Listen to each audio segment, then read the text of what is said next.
السلام علیکم، بول نیوز کے ساتھ میں ہوں محمد حسنین خان۔ میں ہوں آپ کے ساتھ رمشا ساجد۔ ہیڈ لائنز آپ جان چکے ہیں، بلٹن کا آغاز کریں گے۔ سب سے پہلے بات کریں گے، حکومت نے پیٹرول اور ڈیزل مہنگا کر دیا۔ پیٹرول کی فی لیٹر قیمت میں 4 روپے 53 پیسے اضافہ ہو گیا۔ نئی قیمت 293 روپے 94 پیسے مقرر کر دی گئی۔ ہائی سپیڈ ڈیزل 8 روپے 14 پیسے مہنگا ہو گیا۔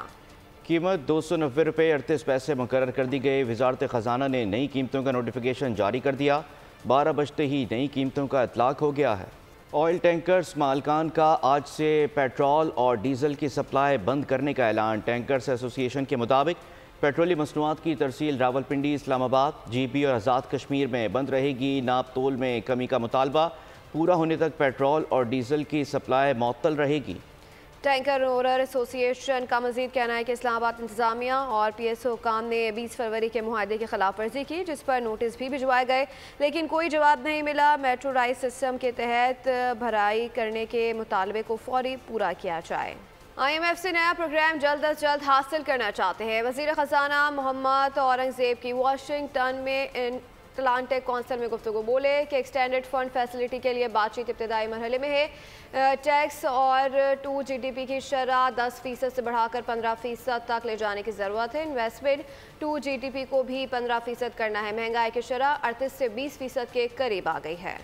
سروسز سیکٹر بہتری کی جانب گامزن ہے۔ حکومت ریفارم ایجنڈے کو آگے بڑھائے گی۔ وزیر خزانہ نے پاکستانی امریکی تاجروں سے بھی ملاقات کی۔ زراعت، صنعت، آئی ٹی سمیت اہم شعبوں میں بہتری پر تبادلہ خیال کیا گیا۔ وزیر خزانہ نے انویسٹرز کو پاکستان میں سرمایہ کاری کی دعوت بھی دی۔ اقتصادی تعاون کو فروغ دینے کے لیے وزیر خارجہ شہزادہ فیصل بن فرحان کی قیادت میں سعودی عرب کا اعلیٰ سطحی وفد پاکستان پہنچ گیا۔ نور خان ایئر بیس پر مہمانوں کا ریڈ کارپیٹ استقبال کیا گیا۔ وزیر خارجہ اسحاق ڈار نے معزز مہمان کو ویلکم کیا۔ سعودی وفد کے 2 روزہ دورے میں مختلف معاہدوں اور مفاہمت کی یادداشتوں پر دستخط کیے جائیں گے۔ برادر ملک نے پاکستان میں $7 ارب کی سرمایہ کاری کا فیصلہ کیا ہے۔ پاکستان سعودیہ اقتصادی تعاون کے نئے باب کا آغاز۔ وزیر خارجہ شہزادہ فیصل بن فرحان کی قیادت میں سعودی عرب کا اعلیٰ سطح وفد پاکستان پہنچ گیا۔ نور خان ایئر بیس پر مہمانوں کا ریڈ کارپیٹ استقبال۔ وزیر خارجہ اسحاق ڈار نے معزز مہمان کو ویلکم کیا۔ وفد میں وزیر ماحولیات، وزیر پانی و زراعت انجینئر عبدالرحمان عبدالمحسن الفضلی اور وزیر صنعت و معدنی وسائل شامل ہیں۔ وفد میں سعودی فنڈ برائے سرمایہ کاری، رائل کورٹ، دیگر شعبوں کی شخصیات اور اعلیٰ حکام بھی شامل ہیں۔ سعودی وفد کی خارجہ، صنعت و تجارت، زراعت، معدنیات، توانائی، موسمیاتی تبدیلی، آبی وسائل کے وزراء سے ملاقاتیں ہوں گی۔ سعودی وزیر خارجہ کا دورہ پاکستان وزیر اعظم شہباز شریف کے حالیہ دورہ سعودی عرب کے بعد ہوا ہے۔ شہباز شریف نے اپنے دورے میں سعودی ولی عہد محمد بن سلمان سے ملاقات کی اور دونوں رہنماؤں کے مابین سرمایہ کاری کو فروغ دینے کے لیے تبادلہ خیال ہوا تھا۔ سعودی وفد کے 2 روزہ دورے میں مختلف معاہدوں اور مفاہمت کی یادداشتوں پر دستخط کیے جائیں گے۔ پاک سعودی عرب تعلقات کا نیا باب۔ برادر ملک پاکستان میں $7 ارب کی سرمایہ کاری کرے گا۔ سعودی وفد سرمایہ کاری کے اگلے مراحل اور عمل درآمد کے امور پر مشاورت کرے گا۔ سعودی عرب کی زراعت، تجارت، توانائی، معدنیات، آئی ٹی اور ٹرانسپورٹ میں دلچسپی ہے۔ ریکوڈک منصوبے میں بھی سعودی سرمایہ کاری کے امور زیر غور آئیں گے۔ پاکستان کی معیشت کو ملے گا تگڑا سہارا۔ سعودی عرب لگائے گا اپنا بڑا سرمایہ۔ برادر ملک نے پاکستان میں $7 ارب کی سرمایہ کاری کا فیصلہ کیا ہے۔ ریکوڈک، دیامر بھاشا ڈیم، چھوٹی آئل ریفائنریز کی توسیع سمیت مائننگ و سیاحت کے شعبے شامل ہیں۔ سعودی عرب کی زراعت، تجارت، توانائی، معدنیات، آئی ٹی، ٹرانسپورٹ میں سرمایہ کاری میں دلچسپی ہے۔ وفد دیامر بھاشا ڈیم منصوبے، چنیوٹ میں مائننگ منصوبے، خیبر پختونخوا میں 2 سیاحتی زونز بنانے کے منصوبوں، تیل کی صفائی کے لیے چھوٹی آئل ریفائنریز کے منصوبوں میں توسیع اور خیبر پختونخوا میں مائننگ کی 2 لیزیز کے منصوبوں پر بات چیت و معاہدے کرے گا۔ سعودی وفد کا دورہ پاکستان وزیر اطلاعات عطا تارڑ نے وزیر اعظم اور آرمی چیف کی کوششوں کا نتیجہ قرار دے دیا۔ بول نیوز کے پروگرام تجزیہ میں گفتگو کرتے ہوئے انہوں نے کہا کہ سعودی عرب کی پاکستان میں سرمایہ کاری کے لیے SIFC کا کردار بہت اہم ہے۔ معیشت پر مثبت اثرات مرتب ہوں گے، مختلف شعبوں میں سرمایہ کاری ہوگی۔ یہ سعودی وفد کی پاکستان آمد اور وزیر اعظم کے دورہ سعودی عرب کے چند دن کے اندر ہی آمد، میں سمجھتا ہوں کہ وزیر اعظم کے دورے کا یہ نتیجہ ہے کہ سعودیہ نے ایک ہائی لیول ڈیلیگیشن پاکستان بھجوانے کا فیصلہ کیا ہے۔ میں پاکستان کے اندر سرمایہ کاری کے حوالے سے اور پاکستان کی معیشت پر اس کے بڑے مثبت اثرات مرتب ہوں گے اور SIFC کے حوالے سے بڑا اس کا اہم کردار ہے، اور میں سمجھتا ہوں کہ آرمی چیف کا جو دورہ تھا سعودی عرب، اس کا بھی اس میں بہت ایک مثبت اور اہم کردار جو ہے وہ شامل ہے، اور ہم یہ سمجھتے ہیں کہ اس دورے کا بہت پاکستان کو فائدہ ہوگا، اور معیشت کے جو مثبت اشاریے سامنے آ رہے ہیں، اور آپ دیکھ رہے ہیں کہ SIFC اپنا بڑا فعال کردار ادا کر رہا ہے۔ ماہر معاشیات خاقان نجیب کہتے ہیں کہ قرض سے زیادہ پاکستان میں سرمایہ کاری عام ہے۔ سعودی عرب سے مزید $2 ارب کا ڈپازٹ پاکستان آنے کا امکان ہے، جو زر مبادلہ ذخائر بڑھانے کے لیے معاون ثابت ہوگا۔ خرم شہزاد نے کہا کہ پاکستان کو سالانہ $10 ارب کی ضرورت ہے۔ سرمایہ کاری کو بڑھانے پر توجہ دینا ہوگی، پروجیکٹ سے متعلق لائحہ عمل طے کرنا ہوگا۔ دیکھیے، جو پاکستان کی اس وقت گفتگو ان سے ہوئی ہے سعودی عربیہ میں، سو آبویسلی اس کے فالو اپ کی کمپلیشنز جو ہیں، I think that is the most important fact. Let's hope کہ SIFC اور BOI یہ سارے جو ادارے ہیں، they are able to do this time. Pakistan میں سرمایہ کاری آئے گی، یہ سگنل پاکستان کے لیے اہم ہے دنیا کو دینا کہ in the coming years we want to do investment rather than doing just debt instruments. 3 طرح کی انویسٹمنٹس نان ڈیٹ کریٹنگ ہوتی ہیں، یاد رکھیے، ایک ریمیٹنس ہے ہماری، سب سے بڑھ کے ایکسپورٹس ہیں، اور تیسری آف کورس FDI۔ پاکستان کو تو اینولی کم سے کم $10 ارب کی ضرورت ہے، اور وہ لوکل اینڈ فورن انویسٹمنٹ ملا کے ہے، کیونکہ $10 ارب کی انویسٹمنٹ پاکستان میں ہوگی کہ SIFC ایک اینڈ پہ تو بہت ایک ایفیشینٹ سٹرکچر ہے جس سے ایکزیکیوشن ہوتی ہے، جس سے پیسہ آتا ہے تو وہ کہاں لگنا چاہیے، کتنا جلدی اس کے اپروولز ہونے چاہیے، SIFC کا یہ ایریا ہے۔ تاجروں کا سعودی وفد کی پاکستان آمد پر خیر مقدم، کہا کہ سعودی عرب کی پاکستان میں سرمایہ کاری، دوستی اور بھائی چارے کا اظہار ہے، پاکستان کی معیشت مستحکم ہوگی۔ سعودی عرب نے پاکستان کے اندر سرمایہ کاری کرنے کا اعلان کیا نا، اس سے پاکستان کے اندر خوشحالی آئے گی، غربت کم ہوگی۔ بڑا خوش آئند ہے اور بڑا خوشحالی کی طرف یہ پہلا قدم ہے۔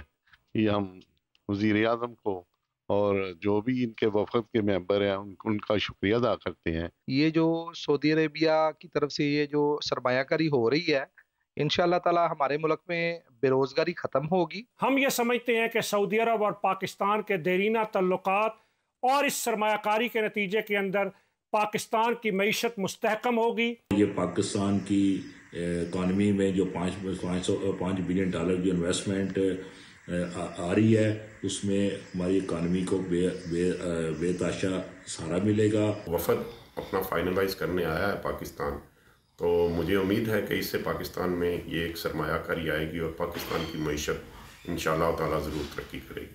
وہ اتنی بڑی انویسٹمنٹ کا پاکستان میں پلان کر رہے ہیں، یہ پاکستان کی معیشت کو صحیح سے انشاءاللہ تعالیٰ یہ انویسٹمنٹ لے کے جائے گی۔ جو سعودی حکومت نے پاکستان میں سرمایہ کاری کا فیصلہ کیا ہے، یہ پاکستان کے لیے بہت خوشائند ہے۔ سعودی عرب کی حکومت نے ہمارے ملک میں انویسٹمنٹ کا اعلان کیا ہے، انشاءاللہ ہم تو بہت پر امید ہے کہ انشاءاللہ خوشحالی بھی آئے گی، ہمارے بزنس بھی ٹھیک ہوں گے، کیونکہ اس مشکل حالات میں سعودیہ نے ہمیشہ ہمارا ساتھ دیا ہے۔ تاجر رہنما ظفر پراشا کہتے ہیں کہ سعودی وزیر خارجہ کی آمد اور پاکستان میں سرمایہ کاری خوش آئند ہے، یہ سب کچھ آرمی چیف کی کوششوں سے ممکن ہوا، پاکستان کی معیشت بہتری کی جانب گامزن ہے۔ دیکھیے، اس وقت جو پاکستان جیسے مشکل وقت سے گزر رہا ہے اور جو ایڈمنسٹریٹو میجرز کی وجہ سے ہمارے یہاں بہتری آئی ہے، SIFC کا بڑا رول ہے، اور انہی کی محنت اور کاوش کی وجہ سے، آرمی چیف کی ٹیم کی وجہ سے جو سعودی عرب کا ڈیلیگیشن پاکستان آ رہا ہے، تو اس وقت یہ ہمارے لیے بہت خوش آئند ہے، اور آنے والے وقتوں میں پاکستان کو اس سے بہت زیادہ مدد ملے گی، اور ہمارا GDP بھی بہتر ہوگا، فورن انویسٹمنٹ بھی بہتر ہوگی۔ خاص طور پہ اسٹاک ایکسچینج اگر ہم دیکھیں تو دنیا کی بہترین اسٹاک ایکسچینجوں میں سے ہے، اور ہمارے یہاں جو بھی پاکستان میں انویسٹمنٹ کر رہا ہے، بینکس کا دیکھیں، جو کہ زیادہ تر فورن بینکس ہیں، ان کے پروفٹس دیکھیں، دنیا میں ایسے کہیں بھی نہیں ہے۔ تو میں یہ کہنا چاہوں گا کہ سعودی عرب کے ساتھ ساتھ دیگر ملکوں کو بھی چاہیے کہ بہترین ٹائم ہے، پاکستان میں جو اسٹاکس ہیں، جو کمپنیز ہیں، بہت سستی مل رہی ہیں، تو وہ ضرور لیں اور موقع سے فائدہ اٹھائیں۔ سعودی وزیر خارجہ شہزادہ فیصل بن فرحان کا دورہ پاکستان، وفد صدر آصف علی زرداری، وزیر اعظم شہباز شریف اور وزیر خارجہ اسحاق ڈار سے ملاقاتیں کرے گا۔ دورے کا مقصد 2 طرفہ تعاون بڑھانا اور باہمی اقتصادی شراکت داری کو مزید متحرک کرنا ہے۔